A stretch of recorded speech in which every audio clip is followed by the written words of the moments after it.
ಬೆಂಗಳೂರಿನಲ್ಲಿ ಫುಟ್ಪಾತ್ ಒತ್ತುವರಿ ತೆರವು ಕಾರ್ಯಾಚರಣೆ ಆರಂಭವಾಗಿದೆ. ಇದು ಜಿಬಿಎಯ ಮೆಗಾ ಆಪರೇಷನ್. 5 ಪಾಲಿಕೆ ವ್ಯಾಪ್ತಿಯಲ್ಲಿ ಕಾರ್ಯಾಚರಣೆ ಮುಂದುವರೆದಿದೆ. ಕಳೆದ 4 ದಿನಗಳಲ್ಲಿ 265 ಕಿಲೋಮೀಟರ್ ವ್ಯಾಪ್ತಿಯ ಫುಟ್ಪಾತ್ ಒತ್ತುವರಿ ತೆರವು ಕಾರ್ಯಾಚರಣೆ ಮಾಡಲಾಗ್ತಾ ಇದೆ. ಮೊದಲ ಸಲ ಬೆಂಗಳೂರಿನಲ್ಲಿ ಇಷ್ಟು ದೊಡ್ಡ ಕಾರ್ಯಾಚರಣೆಯಾಗಿದ್ದು ಇದು ಜಿಬಿಎಯ ಮೆಗಾ ಆಪರೇಷನ್. ಪ್ರತಿದಿನ ಬೆಂಗಳೂರಲ್ಲಿ 60ರಿಂದ 65 ಕಿಲೋಮೀಟರ್ ಒತ್ತುವರಿ ತೆರವು ಕಾರ್ಯಾಚರಣೆಯನ್ನ ಮಾಡಲಾಗ್ತಾ ಇದೆ. ಪ್ರತಿ ಪಾಲಿಕೆಯಲ್ಲಿ ದಿನಕ್ಕೆ 10ರಿಂದ 15 ಕಿಲೋಮೀಟರ್ ಒತ್ತುವರಿ ತೆರವು ಕಾರ್ಯಾಚರಣೆಯಾಗ್ತಾ ಇದೆ. ಇದರ ಜೊತೆಗೆ ನಿತ್ಯ ಅಧಿಕಾರಿಗಳನ್ನ ಲೆಕ್ಕ ನೀಡುವಂತೆ ನಗರಾಭಿವೃದ್ಧಿ ಸಚಿವ ಕೃಷ್ಣ ಬೈರೇಗೌಡ ಪ್ರತಿದಿನ ಕೂಡ ಲೆಕ್ಕವನ್ನ ಪಡೆದುಕೊಳ್ತಿದ್ದಾರೆ. ಸಂಜೆ ಆಗ್ತಿದ್ದಂತೆ ಅಧಿಕಾರಿಗಳಿಂದ ಆ ದಿನ ಎಷ್ಟು ಕಿಲೋಮೀಟರ್ ಫುಟ್ಪಾತ್ ಒತ್ತುವರಿ ತೆರವು ಕಾರ್ಯಾಚರಣೆ ಆಗಿದೆ ಅನ್ನೋದ್ರ ಬಗ್ಗೆ ಸಂಪೂರ್ಣವಾದ ಮಾಹಿತಿಯನ್ನ ಬೆಂಗಳೂರು ನಗರಾಭಿವೃದ್ಧಿ ಸಚಿವ ಕೃಷ್ಣ ಬೈರೇಗೌಡರು ಪಡೆದುಕೊಳ್ತಿದ್ದಾರೆ.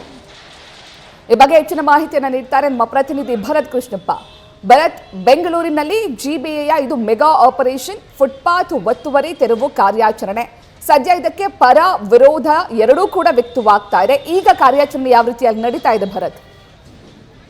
ಪ್ರತೀಕ್ಷಾ, ಈಗ ಬೆಂಗಳೂರು ಅಭಿವೃದ್ಧಿ ಸಚಿವರಾಗಿ ಕೃಷ್ಣ ಬೈರೇಗೌಡ ಅಧಿಕಾರ ವಹಿಸಿಕೊಂಡ ನಂತರ ಜುಲೈ 1ನೇ ತಾರೀಕಿಂದ ನಾವು ಪಾದಾಚಾರಿ ಮಾರ್ಗಗಳ ಒತ್ತುವರಿಯನ್ನ ತೆರವು ಮಾಡ್ತೀವಿ ಅಂತ ಹೇಳಿ ಆದೇಶ ಕೊಟ್ಟಿದ್ರು. ಅದರಂತೆ ಈಗ ಕಾರ್ಯ ಆರಂಭ ಆಗಿದೆ. ಜುಲೈ 1ರಿಂದ 4 ದಿನಗಳ ಕಾಲ ಸತತವಾಗಿ ಈಗ ಕಾರ್ಯಾಚರಣೆ ಮಾಡಿದ್ದಾರೆ.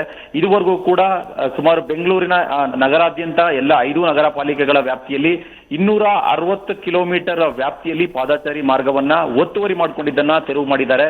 ಅಂದ್ರೆ ಪ್ರತಿದಿನ ಕೂಡ 60ರಿಂದ 65 ಕಿಲೋಮೀಟರ್ ಒಂದು ಸರಾಸರಿಯಲ್ಲಿ ಪಾದಚಾರಿ ಮಾರ್ಗವನ್ನ ಒತ್ತುವರಿ ಮಾಡ್ಕೊಂಡಿದ್ದನ್ನ ತೆರವು ಮಾಡ್ತಾ ಇದ್ದಾರೆ. ಒಂದು ದಿನಕ್ಕೆ ಪ್ರತಿ ಪಾಲಿಕೆಯಲ್ಲಿ 10ರಿಂದ 15 ಕಿಲೋಮೀಟರ್ ವ್ಯಾಪ್ತಿಯಲ್ಲಿ ಪಾದಚಾರಿ ಮಾರ್ಗ ಒತ್ತುವರಿಯನ್ನ ತೆರವು ಮಾಡ್ತಾ ಹೋಗ್ತಾ ಇದ್ದಾರೆ. ಇದು ಈ ಹಿಂದೆ ಯಾವುದೇ ಸರ್ಕಾರ ಆಗಿರ್ಬೋದು ಅಥವಾ ಯಾವುದೇ ನಗರ ಪಾಲಿಕೆಯ ವ್ಯಾಪ್ತಿಯಲ್ಲಿ ಆಗಿರ್ಬೋದು ಇಷ್ಟು ದೊಡ್ಡ ಮಟ್ಟದ ಒಂದು ಮೆಗಾ ಕಾರ್ಯಾಚರಣೆಯನ್ನ ಮಾಡಿರಲಿಲ್ಲ. ಈಗ ಕಳೆದ 4 ದಿನಗಳಿಂದ ನಿರಂತರವಾಗಿ ಪಾದಾಚಾರಿ ಮಾರ್ಗವನ್ನು ಒತ್ತುವರಿ ಮಾಡ್ಕೊಂಡಿದ್ದವ್ರನ್ನ ತೆರವುಗೊಳಿಸುವಂತಹ ಕೆಲಸ ಆಗ್ತಾ ಇದೆ. ಇವತ್ತು 5ನೇ ದಿನ ಭಾನುವಾರ ಆಗಿದೆ. ಆದ್ರೂ ಕೂಡ ಅಧಿಕಾರಿಗಳು ಫೀಲ್ಡ್ಗಿಳಿದಿದ್ದಾರೆ. ಪಾದಾಚಾರಿ ಮಾರ್ಗವನ್ನು ಒತ್ತುವರಿ ಮಾಡ್ಕೊಂಡಿದ್ದವರ ವಿರುದ್ಧ ಕಾರ್ಯಾಚರಣೆಯನ್ನ ಮುಂದುವರೆಸಿದ್ದಾರೆ. ಕಳೆದ 4 ದಿನಗಳಲ್ಲಿ 260 ಕಿಲೋಮೀಟರ್ ವ್ಯಾಪ್ತಿಯಲ್ಲಿ ಪಾದಚಾರಿ ಮಾರ್ಗದ ಒತ್ತುವರಿ ಮಾಡ್ಕೊಂಡಿದ್ದವರನ್ನ ತೆರವು ಮಾಡಿದ್ದಾರೆ. ಇನ್ನು ಕೂಡ ಇದು ನಿರಂತರವಾಗಿ ಮುಂದುವರಿಯುವಂತಹ ಸಾಧ್ಯತೆ ಇದೆ. ಹಾಗಾಗಿ ಕೃಷ್ಣ ಬೈರೇಗೌಡ ಅವರು ಕೂಡ ಪ್ರತಿದಿನ ಯಾವ ಪಾಲಿಕೆಯಲ್ಲಿ ಅಂದ್ರೆ 5 ನಗರ ಪಾಲಿಕೆಗಳ ಒಂದು ರಿಪೋರ್ಟ್ ಅನ್ನ ತೆಗೆದುಕೊಳ್ತಾ ಇದ್ದಾರೆ. ಪ್ರತಿದಿನ ಎಷ್ಟೆಷ್ಟು ಕಿಲೋಮೀಟರ್ ಪಾದಚಾರಿ ಮಾರ್ಗವನ್ನ ಒತ್ತುವರಿ ಮಾಡ್ತಾ ಇದ್ದೀರಾ, ಯಾವ ಪಾಲಿಕೆಯಲ್ಲಿ ಎಷ್ಟಾಗಿದೆ, ಒಟ್ಟಾರೆ 4 ದಿನಗಳಲ್ಲಿ ಎಷ್ಟಾಗಿದೆ, ಈ ರೀತಿಯಾಗಿ ಪ್ರತಿದಿನ ಸಂಜೆ ಕೂಡ ಅಭಿವೃದ್ಧಿ ಸಚಿವರಿಗೆ, ಬೆಂಗಳೂರು ಅಭಿವೃದ್ಧಿ ಸಚಿವರಿಗೆ ಆ ನಗರ ಪಾಲಿಕೆಯ ಕಮಿಷನರ್ಗಳು ಮಾಹಿತಿಯನ್ನು ಕೊಡಬೇಕು, ಒಂದು ರಿಪೋರ್ಟ್ ಅನ್ನು ಕೂಡ ಕೊಡಬೇಕು. ಹಾಗಾಗಿ ಲೆಕ್ಕ ಇಟ್ಕೊಂಡು ಈ ಕಾರ್ಯಾಚರಣೆನ ಮಾಡ್ತಾ ಇದ್ದಾರೆ. ಬಹಳ ದೊಡ್ಡ ಮಟ್ಟದಲ್ಲಿ ತುಂಬಾ ಅಗ್ರೆಸಿವ್ ಆಗಿ ಈ ಕಾರ್ಯಾಚರಣೆ ಆಗ್ತಾ ಇದೆ.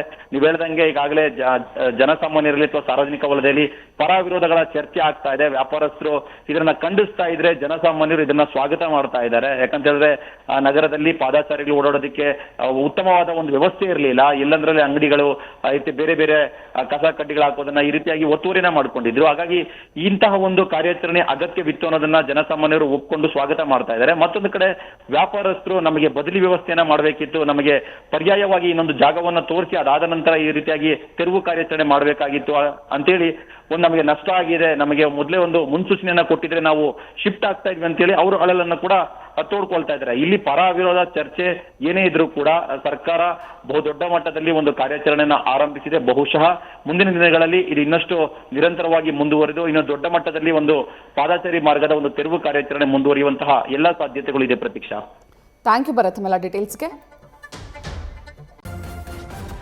ನ್ಯೂಸ್ ಫಸ್ಟ್ ನಿರ್ಭೀತಿಯಿಂದ ನಿಮ್ಮ ಪರವಾಗಿ.